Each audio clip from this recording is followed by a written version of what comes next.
আসসালামু আলাইকুম রহমতুল্লাহ। দেশের আলো সোলার পাওয়ারের পক্ষ থেকে আপনাদের সবাইকে জানাই স্বাগতম। এটা হচ্ছে একটা স্কুলের মধ্যে হাইব্রিড সেটআপের একটা প্ল্যান্ট। এখানে দুইটা সেটআপ করা আছে।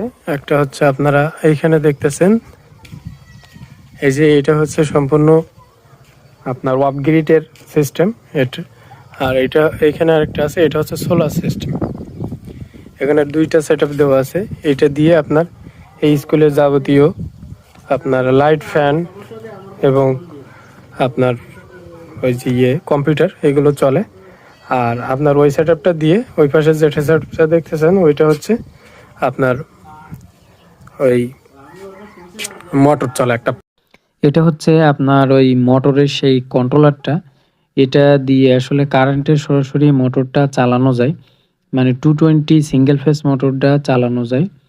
এখন যেমন আপনার ভিএফডি দিয়ে চালানো যায় এবং 220ও আছে, কিন্তু এইটা হচ্ছে একটু ব্যয়বহুল, কারণ এই মেশিনগুলো অনেক দাম হয় বেশি।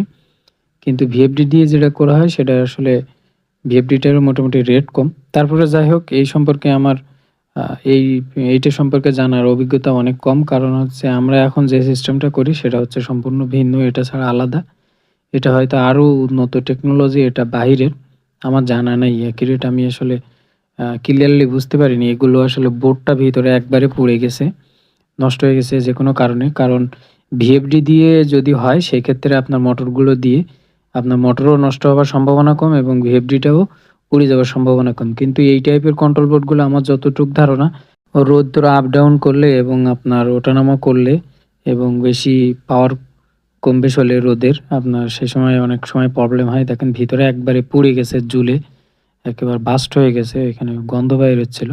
এটা অনেকদিন যাবৎ পড়ে আছে, যে পাম্পটা চলতো সেটা এখন কারেন্টে চালাচ্ছে। আর আপনার হচ্ছে এটা হচ্ছে আইপিএস। এই আইপিএস আগে আমি কখনো দেখিনি, আমার যতটুকু ধারণা হয়তো আপনারাও দেখিনি। আর এটা হচ্ছে সোলার থেকে সরাসরি কন্ট্রোল বোর্ড। ওই কন্ট্রোল বোর্ড থেকে আপনার হচ্ছে মনে করেন যে ব্যাটারিগুলো চার্জ হয়। আর দেখেন ফায়ার দিচ্ছে, দেখেন কি জোরে ফায়ার নিচ্ছে, কিন্তু হেভি লোড নিচ্ছে। মানে কন্ট্রোল বোর্ডটা ঠিক আছে, কিন্তু আসলে ব্যাটারিতে চার্জ ধরে রাখতেছে না। প্লাস হচ্ছে আপনার আইপিএসটা নষ্ট হয়ে গেছে। এই কন্ট্রোল বোর্ড থেকে আপনার চার্জ দিচ্ছে, এটাও খুব হেভি মানের একটা কন্ট্রোল বোর্ড। এমপিপিটি না পিডব্লিউএম কন্ট্রোল বোর্ড, মানে 2টা-3টা সেক্টর করে আগে করা হতো। আর এখানে 8টা ব্যাটারি দেওয়া হয়েছে 130 এম্পিয়ারের, কিন্তু ব্যাটারিগুলোর অবস্থা মোটেও ভালো না। এই কারণে এগুলা আসলে সবগুলাই পুরনো দামে সেল করে দিয়ে আবার নতুন সেট আপ করতে হবে। এটাই আর কি পরামর্শ